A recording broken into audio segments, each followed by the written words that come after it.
Hi friends, இந்த 100 day trading challenge day 7 and day 8 வந்து எப்படி போச்சுன்னு பார்ப்போம். Day 7 வந்து நான் எந்த என்ட்ரியும் எடுக்கல. ஏன்னா நான் லாஸ்ட் வீடியோலேயே சொல்லியிருப்பேன், நம்ம குவான்டிட்டி ஆஃப் ட்ரேட்ஸை கம்மிப்படுத்திட்டு குவாலிட்டி ஆஃப் ட்ரேட்ஸை இன்க்ரீஸ் பண்ணணும். அப்போ தான் வந்து நம்மளால் brokerage and commodity transaction charges இதெல்லாம் குறைக்க முடியும்னு சொல்லியிருப்பேன். அண்ட் மோரோவர் அன்றைக்கி உண்டான டேவும் வந்து ரொம்ப வாலட்டைலாக இருந்துச்சு. அதனால் நான் என்ட்ரி பொசிஷன் எதுவுமே எடுக்கலை. பட் ஆனால் நேற்று வந்து ஒரு நல்ல ஒரு என்ட்ரி கிடச்சிச்சு. பட் ஆனால் ஈவினிங் சமயத்தில் தான் கிடச்சிச்சு. ஈவினிங் வந்து நான் என்ட்ரு ஆகிட்டேன். பட் ஆனால் நைட்டு பார்த்தீங்கன்னா ஒரு 2000 கிட்டே வந்து லாஸ்ட்டில் இருந்துச்சு. பட் ஆனால் நான் என்ட்ரு ஆனது வந்து ஒரு நல்ல ஒரு குவாலிட்டியான என்ட்ரி.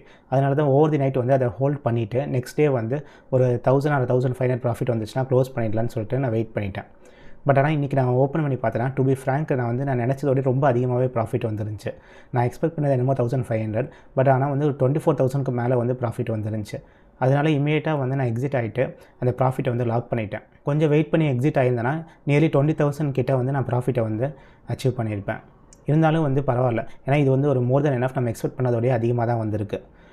இந்த என்டையர் ஜேர்னிலேயே நம்மளோட டார்கெட் பார்த்திங்கன்னா 100 நாளில் வந்து 50,000 கேபிட்டலை வந்து 1 lakh ஆக்க முடியுமான்னு சொல்லிட்டு தான் நம்ம ட்ரை பண்ணுறோம். அந்த ஜேர்னியில் நம்ம 50% டார்கெட்டை வந்து ஒரே நாள் அச்சீவ் பண்ண முடிஞ்சிருச்சு. அண்ட் நம்ம கேபிட்டல்லையும் ஒரு நல்ல ஒரு பூஸ்ட் கிடச்சிருக்கு. அதனால் வந்து நம்ம டார்கெட்டை வந்து ஈஸியாகவே அச்சீவ் பண்ணலான்னு சொல்லிட்டு நான் நம்புகிறேன்.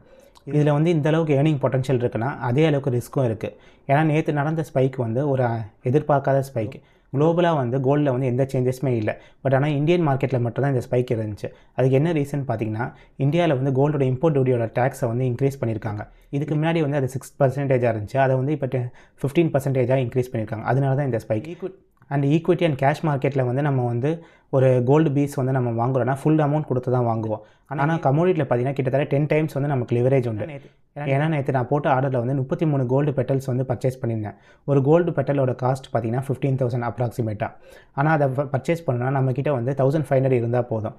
ஆனால் 33 நான் பர்ச்சேஸ் பண்ணியிருந்தேன்னா நியர்லி வந்து நான் 5 lakh உண்டான கோல்டு வந்து பர்ச்சேஸ் பண்ணி ட்ரேட் பண்ணியிருந்தேன். பட் ஆனால் என்னோடய கேபிட்டலே பார்த்தீங்கன்னா 50,000 தான். அண்ட் இந்த மாதிரி கவர்மெண்ட்டோட பாலிசிஸோட இம்பாக்ட்டும் அதிகமாக இருக்கும்.